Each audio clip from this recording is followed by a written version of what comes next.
So hi guys, நான் உங்கள் இடத்துல பாணி. ஸோ நம்ம வந்து இன்றைக்கி breaking the habit of being yourself. So அந்த நூலில் டாக்டர் ஜோ டிஸ்பென்சா எழுதின அந்த நூல். ஸோ அந்த நூலில் இருக்கக்கூடிய ஒரு சுவாரஸ்யமான செய்தி ஒன்று பார்க்க போகிறோம். இதுக்கு முந்தின பதிவுகள் பார்க்கலன்னா கீழே டிஸ்கிரிப்ஷனில் பிளேலிஸ்ட் லிங்க் தந்திருக்கேன். புக் வாங்கி படிக்கணுன்னாலும் கீழே புக் பர்ச்சேஸ் லிங்க்கும் தந்திருக்கேன். ஸோ பயன்படுத்தி கொள்ளலாம். அண்ட் இந்த வீடியோ பிடிச்சிருந்ததுன்னா லைக் தட்டி விட்ருங்க. நம்ம பெரியவங்க வந்து நம்மளுடைய கலாச்சாரத்திலேயே பொறுமையாரு அப்படின்னு சொல்லியே வளர்த்துவாங்க. நம்ம அதுக்கு நானே டென்ஷனில் இருக்கேன், சும்மா பொறுமையார் அவங்க சொல்கிறதுக்கு ஒரு காரணம் இருக்குது. ஆனால் ரொம்ப நம்ம இன்றைக்கி அறிவியல் பூர்வமாக நம்ம பேசுகிற மாதிரி ஒன்றும் நமக்கு சொல்ல தெரியறதில்ல. பொறுமையாரு, அவசரப்படாத, சாந்தமாரு, பொறுத்து ஒரு முடிவு எடுக்கலாம், இந்த மாதிரி வார்த்தைகள்லாம் பயன்படுத்துவாங்க. நாமளே ஒரு சுடுதண்ணியாக இருப்போம். ஆனால் இதே வார்த்தையை நம்ம 4 பேர்த்துக்கு பயன்படுத்துவோம். நம்மளுடைய உறவுகள்கிட்டையோ இல்லை நண்பர்கள்ட்டையோ பயன்படுத்துவோம். இப்போ என்ன நடக்குது? ஏன் இந்த ஒரு பழக்கத்தை நம்மளுடைய கலாச்சாரத்தில் கொண்டு வந்தாங்க? பொறுமையாரு, அவசரப்படாத, அப்படி பரபரன்னு ஆகாத, ஒரு நிமிஷம் பொறுமையாரு அப்படின்னு சொல்லக்கூடிய அந்த ஒரு தன்மையை கொண்டு வந்தாங்க. முதல் விஷயம். அடுத்தது இந்த தியானம் அப்படின்னு சொல்லக்கூடியது, இல்லை பக்தியில் வந்து அப்படி திளைத்து நிற்பது, தன்னை மறந்து நிற்றல் அப்படின்னு சொல்லக்கூடியது. அங்கேயும் போய் எனக்கு அதை கொண்டா இதை கொண்டா இல்லை, அங்கே போய் பேசாமல் நிற்கணும். எனக்கு ஒரு பொருள் மீது கவனப்பட்டு, அந்த பொருள் வந்து இறை, அது வேணால் கவனப்பட்டு அப்படி நிற்கிறேன். இது ஒரு வழி. இல்லைன்னா தியானம். சரிங்களா? இந்த தியானம் பல வகைகள் உண்டு. மந்திரம் சொல்லலாம், இல்லை எங்கே கவனவை அங்கே கவனவை, ஏதோ ஒரு வகையில் தன்னிலை மறந்து அப்படி பேசாமல் இருக்கிறது.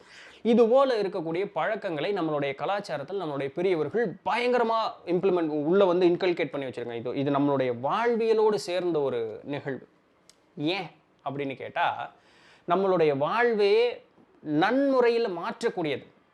அதற்குண்டான ஒரு மாபெரும் ஒரு பயிற்சி, ஒரு சக்தி வந்து இந்த ஒரு நிலை அப்படிங்கிற நமக்கு கொடுக்கும். எல்லாருக்குமே எல்லா நேரத்துலையும் எல்லா சூழலும் சாதகமானதாக அமைவதில்லை. நம்மளுடைய உடலையோ மனதையோ வந்து ஒரு தன்மை மாறக்கூடியது, அதுவும் மோசமான ஒரு தன்மை மாறக்கூடியதற்கு ஏற்றாற் போல உண்டான சூழல் அப்படிங்கிற நமக்கு ஏற்பட தான் செய்யுது. இது வந்து ஒரு தாக்கம் அப்படிங்கிறது நம்மளுடைய மனசில் உண்டு பண்ணிடுச்சு அப்படின்னு சொன்னால், எண்ணங்களும் உணர்வுகளும் அதற்கு ஏற்ற மாதிரி கூடிடுச்சு அப்படின்னு சொன்னால் உடல் நலம் அப்படிங்கிறது பாதிக்கப்படும். முதல்ல மனம் பாதிக்கும், அடுத்தது உடல் நலம் அப்படிங்கிறது பாதிக்கும். அப்போ இது நடக்காமல் இருக்கிறதுக்கு என்ன வழி? எல்லாத்துட்டையும் போய் யாரோ ஒருத்தர்கிட்ட எல்லாத்தையும் புலம்பி கொட்ட முடியாது நம்மளால். கேட்குறவங்களே சரி நீ விட்டுறா, என்னாலே முடியலடா அப்படிங்கிற ஒரு சூழ்நிலைக்கு அவங்களும் போயிடுவாங்க. நம்மளை பார்த்தாலே ஓடிடுவாங்க. அப்போ இது முடியாது. அப்போ இது நாமளே எப்படி குணப்படுத்திக்கிறது அப்படின்னு கேட்டால், அந்த இடத்துல தான் பக்தி அப்படிங்கிறது ஒன்று வருது. அந்த இடத்துல தான் ஆன்மீகம் அப்படிங்கிறது ஒன்று வருது. அந்த இடத்துல தான் இந்த தியான பயிற்சி அப்படிங்கக்கூடிய பயிற்சிகள் அப்படிங்கிறது நமக்கு எல்லாமே வருது. இது ஒன்றும் மெனக்கெடணும்னு இல்லை, சும்மா இருக்க போகிறோம். சும்மா இருக்கிறதுக்கு எதுக்கு காசு கொடுத்து வகுப்புக்கு போகிறீங்கன்னு எனக்கு புரியல. பட் எனிவே அது இருக்கட்டும். இப்போ அதைத்தான் சொல்ல போகிறேன். ஆனால் அறிவியல் பூர்வமாக சொல்கிறேன் பாருங்கள். நம்ம வந்து இந்த பக்தியில் இருக்கக்கூடியது, இல்லை இந்த தியானம் செய்யக்கூடியது, அந்த சூழலில் இருக்கும்பொழுது நம்மளை என்ன சொல்லி வளர்த்துவாங்க? தன்னிலை மறத்தல் இல்லையா? நான் அப்படின்னு சொல்லக்கூடிய, நான் இங்கே இருக்கேன், நான் இதை பண்ணுறேன், இது இருக்கக்கூடாது. அந்த தன்னிலை மறத்தல். பேசாமல் என்ன பண்ணணும்? சும்மா இரு. அதுதான் வந்து இவருக்கு கிடைச்ச, அருணகிரிநாதருக்கு கிடைச்ச உபதேசம். சொல்லற சும்மா இரு, இவ்வளோதான். இதுதான். எதுவும் பேசாது, சும்மா இரு, அவ்வளோதான். அப்போ எதுவும் பேசாதுன்னா வாயார பேசாதுன்னு இல்லை, எண்ணம் கூட அசையக்கூடாது. ஏன்னா எண்ணத்தில் உதிச்சா மட்டும்தான் அது வாயில் வரும். ஸோ இது செகண்டரி தான், இங்கே தான் ஃபஸ்ட்டு. அப்போ இதவே அந்த இடத்துல அமைதி ஆகணும். சரிங்களா? அப்போ சொல்லற சுமார் நீ ஒரு 5-10 நிமிஷம் தினமும் சாமி கும்பிடும்போதோ இல்லை ஒரு தியானம் பண்ணும்போது சுமார் நான் அப்படின்னு சொல்லக்கூடிய அந்த தன்னிலை மறத்தல் அப்படின்னு சொல்லக்கூடிய அந்த நிலை பயிற்சினால் வரும். நிறைய பேர் அதுக்கே நான் முயற்சி பண்ணுறேங்க, என்னால் முடியல. அட பண்ணுங்க, அதுக்குன்னு ஒரு கால அளவு வேணும் இல்லையா? ஸோ பயிற்சி பண்ணணும். இதுதான் மேட்ரு, இவ்வளோ விஷயம். என்ன நடக்குது இங்கே? இது பண்ணுனா என்ன நடக்கும்? ஸோ ஃபர்ஸ்ட் ஆஃப் ஆல் இதை எதுக்கு நம்ம பண்ணணும் இதெல்லாம் தெரியணும் இல்லையா? நம்மளுடைய மூளையில் முன்பகுதிக்கு பேர் ஃப்ரண்டல் லோப் அப்படின்னு சொல்லுவாங்க. நியோ கார்டெக்ஸ் அப்படின்னு சொல்லக்கூடிய ஒரு இடம் இருக்குது. அதில் ஒரு 4 பகுதிகளாக பிரிப்பாங்க. அதில் ஒன்று ஃப்ரண்டல் லோப் அப்படின்னு சொல்லக்கூடிய இடம். இந்த ஃப்ரண்டல் லோபு தான் பார்த்தீங்கன்னா, இது ஒரு பாஸ் மாதிரிங்க. நம்ம ஒரு சிஇஓ, ஒரு கம்பெனியினுடைய சிஇஓ இருப்பார் பார்த்தீங்களா, ஓனர் இருப்பார். ஆனால் முடிவு எடுக்கக்கூடிய விஷயம் எல்லாமே இந்த சிஇஓ தான் பார்ப்பார். அந்த மாதிரி இருக்கும். இந்த ஃப்ரண்டல் லோபுங்கிறத நம்ம மூளையினுடைய சிஇஓ மாதிரி, சீஃப் எக்ஸிக்யூட்டிவ் ஆஃபீஸர் மாதிரி, இதுதான் எல்லா முடிவையும் எடுக்கும். இதுதான் பார்த்தீங்கன்னா நம்மளுடைய ஒரு இடத்துல கவனம் வைக்கிறது. அதுக்கப்புறம் நம்மளுக்கு வந்து எதாக இருந்தாலும் ஒரு முனைப்போட, ஒரு நிலைப்பாடோட மனதோடு இருக்கக்கூடியது. அதற்கப்புறம் ஒரு விழிப்பு நிலைன்னு சொல்லக்கூடியது, எதையும் கரெக்டாக கவனிக்கக்கூடியது, அந்த கான்ஷியஸ்னஸ் அப்படின்னு சொல்கிறோம்ல, இது எல்லாமே இந்த ஃப்ரண்டல் லோப், இந்த முன்பகுதியில் இருக்கக்கூடியது தான் வேலை செய்யும். அவ்வளோ முக்கியம். ஸோ ப்ராக்டிக்கலாக நீங்கள் செய்யக்கூடிய எல்லா வேலையுமே, முடிவெடுக்கிறதுலேருந்து கவனப்படுறதுலேருந்து எல்லா வேலையுமே அதுதான் பார்த்துக்கிட்டு இருக்கு ஃப்ரண்டல் லோப் அப்படின்னு சொல்லக்கூடியது. சரிங்களா?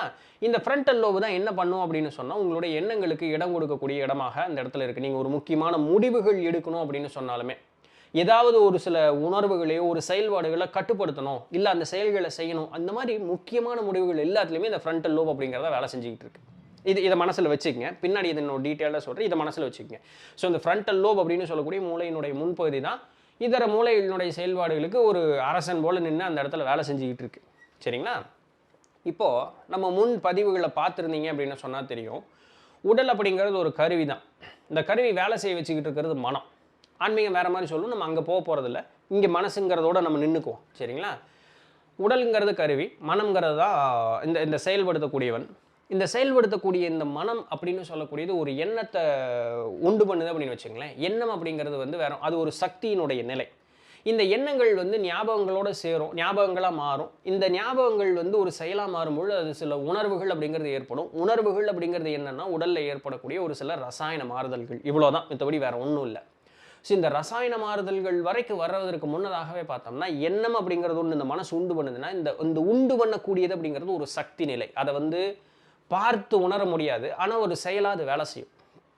இப்போ இந்த உடலில் நீங்கள் ஏதாவது ஒரு எண்ணம் உண்டாகி அது உணர்வாக மாறும்பொழுது அது முழுக்க ஒரு சக்தி நிலையாக இருக்கும். இந்த எண்ணங்களுக்கு ஏற்றார் போல தான் சக்தி நிலை உண்டாகுங்கிறத மனசில் என்னைக்கு வச்சுங்க. நான் நல்லா இருக்கேன், நான் வந்து திடகாத்திரமாக இருக்கேன், நீண்ட ஆயுளோட நல்லபடியாக இருக்க போகிறேன், என்னை வந்து எல்லா மக்களுக்குமே என்னை நல்லா பிடிக்குது இல்லையா, நான் ஒரு இடத்திற்கு போனேன் அப்படின்னு சொன்னால் அந்த இடமே முழுக்க ஒரு அமைதியான ஒரு நிலையாக இருக்குது. இதுபோல் உயர்ந்த எண்ணங்கள் உங்கள்கிட்ட இருந்ததுன்னு வச்சுங்களேன், அதை சீர்கெடுப்பதற்குண்டான சூழலோ மக்களோ இருந்தாலும் கூட அவங்களே நம்மளை பார்த்து பயங்கரமாக மாறிடுவாங்க. வள்ளல் பெருமான் மேலே சைவ இதை சேர்ந்தவர்கள் வழக்கு போட்டாங்க. அப்போ வள்ளல் பெருமான் அந்த வழக்கு மன்றத்திற்குள்ளே வர்றார். வள்ளல் பெருமானை பார்த்த உடனேயே வழக்கு தொடுத்தவரை எந்திரிச்சு நின்று வணங்கிட்டார். வள்ளல் பெருமான் ஒன்றுமே பண்ணல, அங்கே வந்தார், அவரை பார்த்தோன்னே எந்திரிச்சு நின்று வணங்கிட்டார். அங்கே மேலே இவர் பார்த்தார், ஜட்ஜையே பார்த்தாரு, நீ தானே வழக்கு போட்ட, அவரை பார்த்தோன்னே எந்திரிச்சு நிற்கிறார். இதுவே போதும், அவர் நல்ல நிலைமையில தான் இருக்கார், கேஸ் க்ளோஸ்ட், எல்லாம் வெளியே போங்க, அவர் செய்கிறது சரின்னு அனுப்பிச்சு விட்டாங்க. இப்போ புரிஞ்சுக்கங்க, அவருடைய எண்ணம் எந்த அளவுக்கு தூய்மையான ஒரு எண்ணத்தில் இருக்கும் பொழுது அந்த சூழலையே முழுக்க மாற்றிடுச்சு பாருங்க. யார் பிரச்சனை பண்ணானோ அவனே மாறிட்டான், எந்திரிச்சு இப்படி வழங்கிட்டான். அப்போ எண்ணக்கூடிய எண்ணம் எந்த அளவுக்கு முக்கியத்தன்மையாக நம்மளுடைய உடலையும் சூழலையும் மாற்றும் அப்படிங்கிறது பார்த்துக்கங்க. இந்த இடத்துல இந்த அளவுக்கு வலிமையான ஒரு கருவி நீங்கள் வச்சு போட்டு நீங்கள் வந்து உங்களை தாழ்த்திக்கிட்டே இருந்துட்டு உங்களுடைய சூழலையும் ஆட்களையும் சபிச்சுக்கிட்டே இருந்தீங்கன்னா அப்போ நீங்கள் என்ன எனர்ஜி உங்கள்கிட்ட அட்ராக்ட் பண்ண போகிறீங்க? எல்லாம் மோசமானது தான் உங்கள்கிட்ட அட்ராக்ட் பண்ண போகிறீங்க. எனக்கு இப்படி நடந்துருச்சு, என்னை இப்படி பண்ணிட்டான், நான் நம்பினேன், இந்த புலம்பலுக்கு உண்டான சூழல் தான் உங்களுக்கு அண்டி வந்துக்கிட்டே இருக்கும். நான் இதை முன்னதாகவே நிறைய சொல்லியிருக்கேன். நிறைய வாழ்க்கையில் அந்த ஒரு மாதிரி இக்கட்டான சூழல் இருக்கும்போது நம்ம என்னங்க சிரிச்சுட்டே ஜாலியாக இருக்கீங்க, ஏன் அவன் மாட்டுற கஷ்டம் அவனுக்கு தான் தெரியும். இதை நான் சொன்னது சுற்றி ஆட்கள் முதல் கொண்டு சூழல் முதல் கொண்டு துன்பமாக தான் இருந்துக்கிட்டே இருந்தது. அப்புறம் ஒரு கட்டத்தில் சிந்திச்சு பார்த்தேன், நான் ஏன் சொல்லணும், எனக்கே தெரியுது பிரச்சனை, நான் இருக்கிறதுனால நல்லா இருக்கேன்னு சொல்கிறேனே அப்படின்னு. யார் அதுக்கப்புறம் உனக்கு என்னையா ஜாலியாக இருக்கேன், நமக்கு என்னங்க குறைங்க, சிறப்பாக இருக்குங்க அப்படின்ட்டு சிரிச்சுக்கிட்டே இருக்கியா, எல்லா நேரையும் சிரிச்சுட்டே இருப்பாங்க, என்னது போயிங்க. இதை சொல்ல ஆரம்பித்தேங்க. மனசார அது எப்போ வெறும் வாய் வார்த்தையாக இருந்தது, எப்போ மனசார அது வெளியே வர ஆரம்பிச்சதோ சூழல் மொத்தமாக மாற ஆரம்பிச்சது. அந்த ஆட்களும் அந்த சூழலும் எனக்கு சாதகமாக மாற ஆரம்பிச்சது. அதற்கு மீறி எனக்கு துன்பம் அப்படிங்கிறது ஏற்படவே இல்லை. இது நான் வேலை செஞ்ச இடத்துல நான் இம்ப்ளிமெண்ட் பண்ணி பார்த்த விஷயம், இது உண்மையாக நடந்தது. அப்போ எண்ணக்கூடிய எண்ணங்களுக்கு பொறுத்து மட்டும்தான் அந்த சக்தி அப்படிங்கிறது உருவாகும். அதை பொறுத்து தான் உங்களுடைய உடலும் வேலை செய்ய ஆரம்பிக்கும். ஸோ எண்ணங்களுக்கு அந்தளவுக்கு பலம் இருக்குது அப்படிங்கிறத நல்லா புரிஞ்சுக்கங்க. இந்த நேரத்தில் இருந்துட்டு நம்மளுடைய கடந்த காலத்தில் நடந்த துன்பமான சூழலையே நம்ம இழுத்து பிடிச்சிக்கிட்டு அதையவே போட்டு கருவிட்டே இருந்தோம் அப்படின்னு சொன்னால் நம்மளுடைய உடல்நிலையும் மனோநிலையும் சூழலும் எப்படி இருக்கும்? ஒரு சிறு விஷயம் நம்ம ஒன்று எதிர்பார்த்தோம், அது நடக்கலை, அதையவே நினச்சிக்கிட்டே இருந்தோம்னா ஃபர்ஸ்ட் ஆஃப் ஆல் ஏன் அது நடக்கலைன்னு நம்ம ஏன் யோசிக்கிறதே இல்லை? சாமி கும்பிட்டங்க, நடக்கலைங்க, சாமிக்கு என்னை ஏமாத்திருச்சிங்க அப்படின்றோம். ஏய், நீ என்ன பண்ணுன, ஏன் போய் சாமி மேலே பழி போடுற? நம்ம கை காட்டுறது ஈஸி, இப்படி கை காட்ட மாட்டோம், இப்படி கை காட்டுறது ஈஸி. நீ என்னையா பண்ணுன, உன்னுடைய மனோநிலை என்ன இருந்தது? நம்ம முன்னமே பார்த்துருக்கோம். அந்த நான்கிற அந்த அகம்பாவம் நமக்கு கூடுச்சுன்னா, எனக்கு மட்டும்தாங்கிறது கூடுச்சுன்னா சக்தி நிலை உடஞ்சு போயிடும். அது சரியான அந்த சக்தி நிலையில் இருக்காது. நம்மளுடைய எண்ணங்கள் மாறுபட்ட தன்மைக்கு போய் நின்றும். அப்போ அந்த நிலையில் நம்ம இருக்கக்கூடாது அப்படிங்கிறத நம்ம முன்னமே பார்த்துருக்கோம், முன்பதிவுகள் எல்லாம் பார்த்துருக்கோம். அப்போது அந்த அர்ப்பணிப்பு, அந்த அன்போடு இருக்கக்கூடிய அந்த ஒரு சூழலுங்கிறது நமக்கு வரணும். இப்படி வரும்பொழுது நம்ம என்னவா நினைப்போம், நான் எப்படி இருக்கணும்னு எனக்கு தெரியுது, நான் இப்போ ஒரு துன்பமான சூழலில் இருக்கேன். அப்போ நம்ம அடுத்து என்ன யோசிக்கணும், நான் எப்படி இருக்கணும்னு யோசித்தேன். ஒரு படத்தில் கவுண்ட் பண்ணி ஊமையாக இருப்பார், நான் எங்கே எப்படி இருக்க வேண்டியவன் அப்படின்னு யோசிச்சேன்னா ஒரு பாட்டு பாடுற மாதிரி யோசிப்பார். கிட்டத்தட்ட அந்த மாதிரி தான் வச்சுங்களேன். உங்களுடைய பெட்டர் வேர்ஷனை நீங்கள் யோசிக்கணுங்க. உங்களுடைய பெட்டர் வேர்ஷனை நீங்கள் க்ரியேட் பண்ணணுங்க. நீங்கள் அதுவாக இருக்கணுங்க. வெறுமனே சிந்திக்கிறது இல்லை. நீங்கள் அதுவாக இருக்கணும். நான் இப்படிப்பட்ட ஒரு ஆளாக வந்து இருக்கணும். நான் இப்படிப்பட்ட ஒரு சூழலில் இருக்கணும். என்னுடைய மனையாள் என்கிட்ட இந்த மாதிரி இருக்கணும். என்னுடைய கணவன் என்கிட்ட இப்படி இருக்கணும். என் பிள்ளைகள் இப்படி இருக்கணும். இப்போ இந்த என்கிறது சுயநலம் தான், இல்லைன்னு இல்லை. ஆனால் இதனால் யாருக்கும் பாதிப்பு இல்லை. இது போல் இருக்கும்பொழுது நீங்களும் மன அமைதியோடு இருக்கீங்க. உங்களோட சுற்றி இருக்கக்கூடிய சூழலும் அமைதியாக இருக்குது. இந்த நான் பிரச்சனை இல்லை. எனக்கு மட்டும்தான் அது உங்களுக்கு புரியுதா? அதனுடைய டிஃப்ரென்ஸ் புரியும். அவ்வளோ ஒன்றும் நம்ம ஆட்கள் வந்து தமிழ் புரியாத அளவுக்கு, உணர்வுகளை புரியாத அளவுக்கு இல்லைன்னு நம்புகிறேன். ஸோ அந்த நான்றையே அந்த 2 டிஃப்ரெண்ட்டாக இருக்குது பார்த்தீங்களா? ஸோ யாருக்கும் தீங்கில்லாமல் எல்லாரும் மகிழ்ச்சியாக இருக்கலாம். என்கிட்ட இருந்தும் அன்பு வருது. அதை நான் உங்ககிட்ட இருந்து அன்பு வரணும்னு நான் கேட்கணும்னு அவசியம் இல்லை. என்கிட்ட இருந்து நான் அள்ளி அள்ளி கொடுக்கும் பொழுது என்னோட எண்ணம் நல்லா இருக்குது, சூழல் ஆட்டோமேட்டிக்காக மாறிடும். ஸோ ஃபஸ்ட் அதுக்கு நீங்கள் ஒரு சீடு போடணும். நான் எப்படி இருக்கணும்னு நினச்சேன், எனக்கு எப்படி இருக்கணும், இந்த மாதிரி இருக்கும் பொழுது என்னுடைய உடல்வாக எப்படி இருக்கணும், என்னுடைய மனோநிலை எப்படி இருக்கணும், சூழல் எப்படி இருக்கணும். அப்போது அதற்கேற்றாறு போல் நீங்கள் வாழ்ந்ததாகவே உங்களை நீங்கள் முதல்ல நீங்கள் மென்டலாக நீங்கள் ரெடி ஆகணுங்க. எண்ணம் முதல்ல கூடணும், சூழல் தானாக மாறும். அந்த கூடின எண்ணத்து மேலே ஈடுபாடோடு இருக்கணும். ஆத்மார்த்தமாக அந்த எண்ணம் கூடி நிற்கணும். இப்போது இதற்கு என்ன ஒரு வழி அப்படின்னு கேட்டால், நீங்கள் சிறிது நேரமாவது தன்னிலை மறத்தல்ங்கிற ஒரு இப்போ முதல்ல ஆரம்பிச்சதுக்கு இப்போ நான் வரேன். தன்னிலை மறத்தல்ங்கிற ஒரு இடத்துக்கு நீங்கள் போகணும். ஏன்னா நீங்கள் விறுவிறுன்னு இருந்து பழகிட்டீங்க. இப்போ இந்த விறுவிறுன்னு இருந்து பழகும் பொழுது என்ன ஆகுது, உடம்பு முழுக்க கயமையான்னு சிக்னல்ஸ் பாஸ் ஆகிக்கிட்டே இருக்குது. அந்த ஃப்ரண்டல் லோப் அப்படின்னு சொல்கிறது, என்னத்தை இவன் யோசிக்கிறான்னே தெரியலையே, யோசிச்சுக்கிட்டே இருக்கான், நானும் கெமிக்கலை செக்ரேட் பண்ணிக்கிட்டே இருக்கேன், கருவம் பிடிச்சவன் அமைதியாகவே இருக்க மாட்டேங்கிறானே. இந்த ஒரு இதில் இருந்து அது வேலை செஞ்சு அட போடா நீயும் மாச்சும் உடம்பு மாச்சுங்கிற மாதிரி அது ஆயிரும். இதுக்கு நம்ம இடம் கொடுக்கக்கூடாது. சொல்லப்போனால் அப்படி தான் நம்ம இருக்கோம். அப்போ என்ன பண்ணலான்னா, தன்னிலை மறத்தல். நான் இப்படி தான் அப்படின்னு சொல்லக்கூடிய அந்த நிலை மறந்து பேசாமல் அமைதியாக இருக்கக்கூடியது. இறைங்கிறத யோசிச்சிங்கனாலும் சரி, இல்லை எதுவும் யோசிக்காமல் பேசாமல் உட்காந்திங்கனாலும் சரி, ஏதோ ஒன்று நாங்கிற அந்த தன்மையை மறந்து பேசாமல் இருக்கணும். நான் இந்த நேரத்தில் இந்த இடத்துல இன்ன காரியத்தை பண்ணுறேங்கக்கூடிய இந்தங்கிறது எல்லாத்தையும் மறந்துட்டு பேசாமல் இருங்க. பேசாமல் இருங்கிற நான் இதுக்கு மேலே இப்படி விளக்கமாக சொல்கிறதுன்னு எனக்கு தெரியல. பேசாமல் இருங்க. எண்ணம் அமைதியாக இருக்கணும். உடம்பு அமைதியாக இருக்கிறதுல எண்ணம் அமைதியாக இருக்கணும்.